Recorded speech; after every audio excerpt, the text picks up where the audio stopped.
Hello नमस्कार, मैं R K Saxena, excellence mastermind coaching Rewa Madhya Pradesh. तो ये मेरी आने वाली जो भी सिविल जज, एडीपीओ या एपीओ के जो एग्ज़ाम होते हैं उनके प्री के लिए और मेंस के लिए हमारी ये एक क्लास है यूट्यूब चैनल पर। तो चलिए हम चलते हैं। तो आज हमारा जो सब्जेक्ट है वो है सीआरपीसी 1973 और आज हम आपको बहुत ही सरल और सहज भाषा में बताने जा रहे हैं मजिस्ट्रेटों द्वारा वारंट मामलों का विचारण, जो आपके अध्याय 19 में है और कहां से कहां तक है, सेक्शन 238 से लेकर के 250 तक में है। तो बहुत ही सरल और सिंपल भाषा में मैं बताऊंगा, क्योंकि बच्चों को काफी कठिन लगता है। तो मैं उन सभी कठिनाइयों को दूर करते हुए बहुत ही सहज भाषा में आज बताने जा रहा हूं। तो देखें इसको पूरा। तो अब हम बात करते हैं मजिस्ट्रेट वारंटाइन की। तो मजिस्ट्रेट वारंटाइन जो है दो तरह के होते हैं। एक तो आपका पुलिस रिपोर्ट पर जो मामले संस्थित होते हैं उनमें मजिस्ट्रेट जो प्रक्रिया अपनाता है वो प्रक्रिया हम बताएंगे, और दूसरा जो है वो पुलिस रिपोर्ट से भिन्न आधार पर, अर्थात हम कह सकते हैं कि परिवार पर जो मामले दर्ज होते हैं, संस्थित होते हैं न्यायालय में मजिस्ट्रेटों के पास, तो उनका विचारण किस तरह से करता है। तो चलिए, हमने बहुत सिंपल ढंग से कुछ हमने लाइन लिख रखी है, उसी के आधार पर हम पूरी कहानी बना सकते हैं ये, और इसको दिमाग में अपने रख सकते हैं और कहीं पे भी मेंस एग्जाम में इसको लिख भी सकते हैं, और प्री एग्जाम में जहां जहां से क्वेश्चन आपके आने वाले हैं वो सभी हम आपको आज बताने जा रहे हैं। तो चलिए, अब हम पहली बात कर रहे हैं पुलिस रिपोर्ट पर संस्थित वारंट मामले। तो पुलिस रिपोर्ट पर संस्थित वारंट मामले में न्यायालय जो है वो किस तरह से विचार करता है, मजिस्ट्रेट किस तरह से विचार करता है। तो जब मामला ये न्यायालय के पास आता है, अभियुक्त जो है उपस्थित होता है या पुलिस द्वारा लाया जाता है, तो सबसे पहले न्यायालय जो है वो क्या करता है। तो उसमें महत्वपूर्ण बात ये एग्जाम में पूछी गई है कई बार प्री में कि अगर पुलिस रिपोर्ट पर संस्थित मामले का विचारण हो रहा है तो इसमें कार्यवाही का प्रारंभ जो है वो किन बातों से होगा।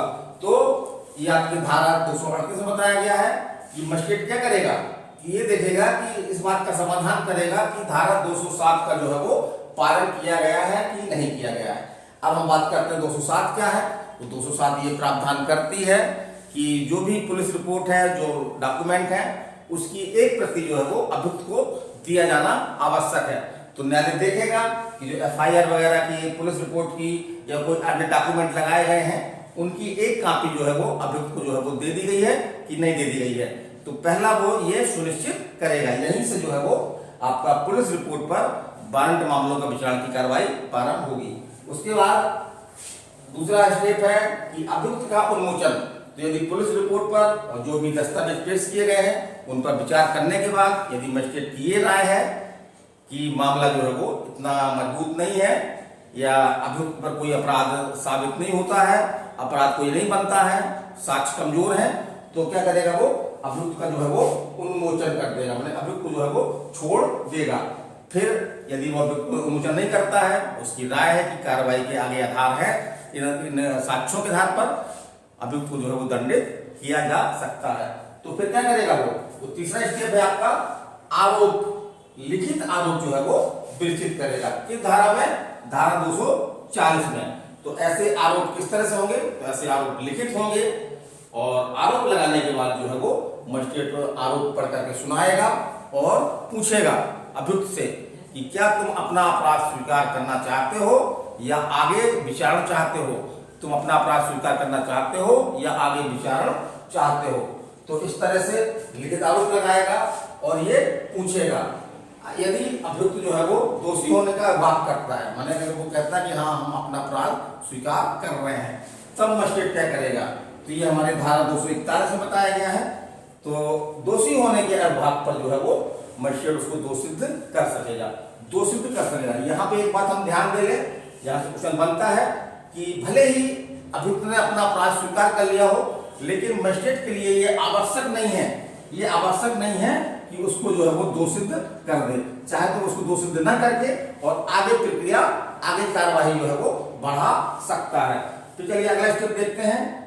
अगर दोषित नहीं करता है और मामला आगे बढ़ता है तो फिर मामला काहे के लिए जाएगा, आपका अभियोजन साक्ष्य के लिए मामला जाएगा।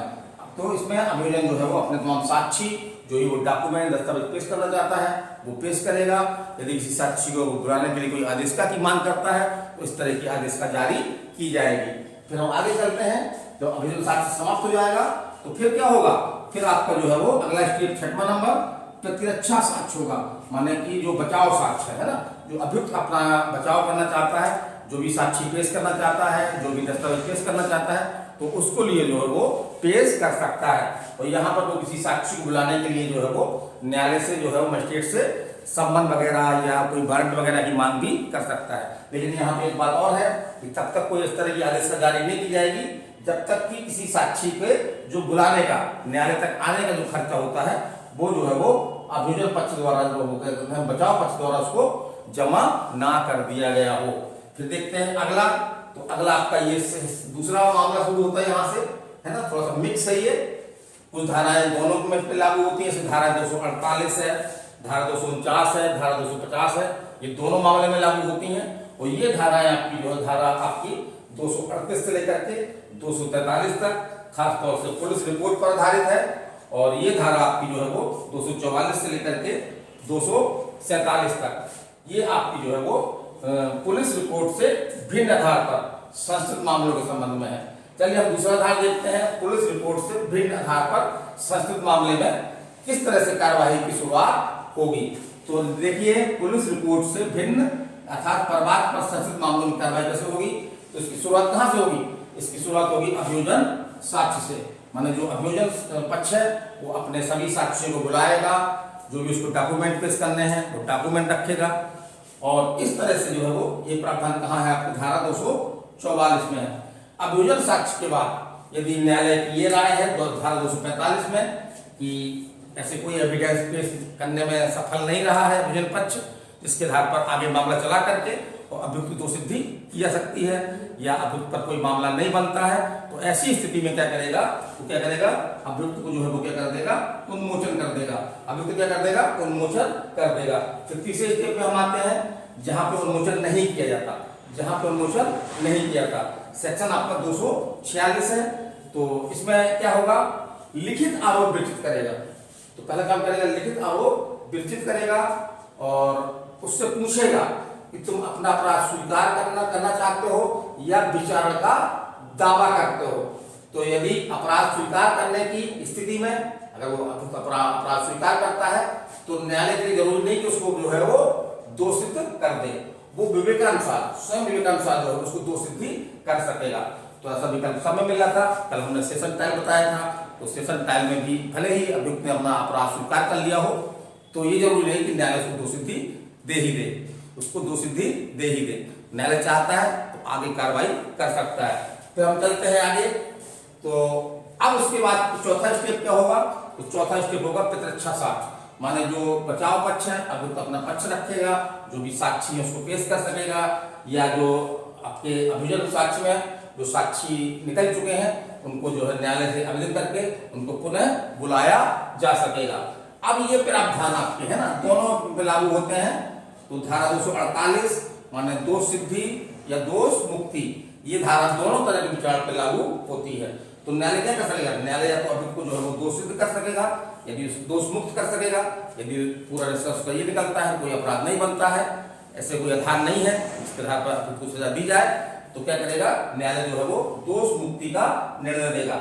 और यदि न्यायालय की राय है कि अपराध साबित हो चुका है तो न्यायालय क्या करेगा, यदि न्यायालय 325 या 360 की कार्यवाही नहीं करता है तो न्यायालय क्या करेगा, उसको दोष सिद्ध कर सकेगा।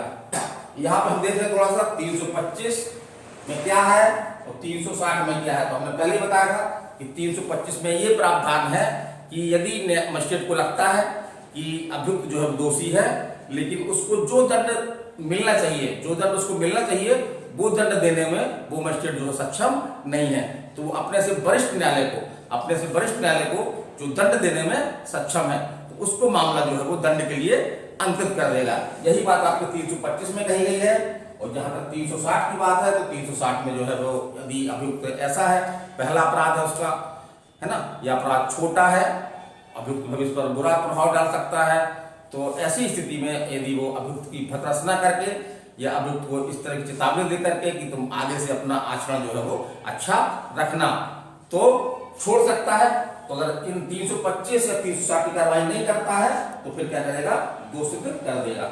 और यदि कोई मामला पूर्व दोष सिद्धि का इसमें है, जैसे कि पूर्व दोष सिद्धि के आधार पर बढ़ा हुआ दंड दिया जाता है, तो यदि कोई पूर्व दोष सिद्धि का मामला इसमें आ रहा है तो पूर्व दोष सिद्धि पर भी न्यायालय जो है उसको सुनेगा।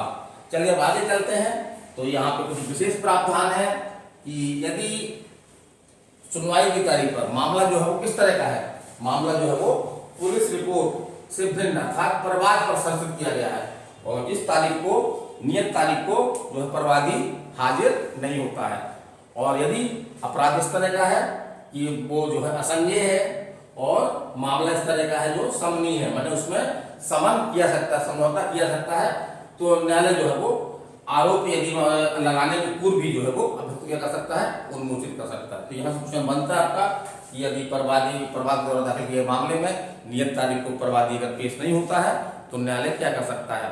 तो उसमें दो कंडीशन है आपकी, यदि अपराध असंज्ञेय है और समनीय है, असंज्ञेय है और समनीय है, तो न्यायालय जो है वो प्रवादी की अनुपस्थिति को महत्वपूर्ण मानते हुए क्या कर सकेगा, है ना, बाध्य नहीं है कि उन्मोचित कर ही दे, तो उसको उन्मोचित कर सकेगा। फिर यहाँ पे एक महत्वपूर्ण प्रावधान है, इससे क्वेश्चन बनते हैं आपके प्रिय बनते हैं कि उचित कारण के बिना अभियोग के लिए प्रतिकर, माने कि चाहे मामला आपका पुलिस रिपोर्ट पर हो या पुलिस रिपोर्ट से भिन्न आधार पर हो, यदि न्यायालय अभियुक्त को जो है उन्मोचित करता है या दोष मुक्त करता है और न्यायालय की ये राय है कि अभियुक्त पर जो है बिना किसी उचित कारण के जो है वो अभियोग लगाया गया है, उसको परेशान किया गया है, तो न्यायालय जो है वो अभियुक्त को जो है वो प्रतिकर दिला सकता है। और प्रतिकर की राशि कितनी होगी, यहाँ से क्वेश्चन आपका बनता है। तो उतना प्रतिकर जितना बार जुर्माना देने में मजिस्ट्रेट सक्षम है उतना तक वो प्रतिकर दे सकता है, और प्रतिकर ना देने की स्थिति में एक आदेश भी कर सकता है। वो आदेश क्या है कि प्रतिकर ना दिए जाने की दशा में 30 दिन से अनधिक माने 30 दिन तक का सादा कारावास का आदेश दे सकता है। तो ये मेरी छोटा सा वीडियो था, बहुत जल्दी बनाया हूँ, शाम के काफी थकावट हो जाती है, तो उसी थकावट के दौरान बनाया हूँ, तो इसको आप देखिएगा। ये एग्जाम की दृष्टि से आपकी काफी इंपॉर्टेंट है। और इसके पहले भी हमने कल एक वीडियो बनाया था आपका सेशन ट्रायल, तो उसको भी आप देख लीजिएगा। और कल का हमारा अगली क्लास जो होगी उसमें हम बताएंगे समन ट्रायल, है ना, समन ट्रायल मजिस्ट्रेटों द्वारा जो है वो समन ट्रायल, मतलब जो समनी मामले होते हैं, और समनी मामले कौन से होते हैं, ऐसे अपराध संबंधित होते हैं जो 2 वर्ष तक के कारावास या इससे कम के कारावास से जो है वो या जुर्माने से दंडनीय होते हैं। ऐसे मामले समनी होते हैं। तो समन मामले में मजिस्ट्रेट जो है कौन सी प्रक्रिया अपनाता है, तो वो हम कल आपको क्लास में बताएंगे। तो चलिए फिर मिलेंगे, नमस्कार, धन्यवाद।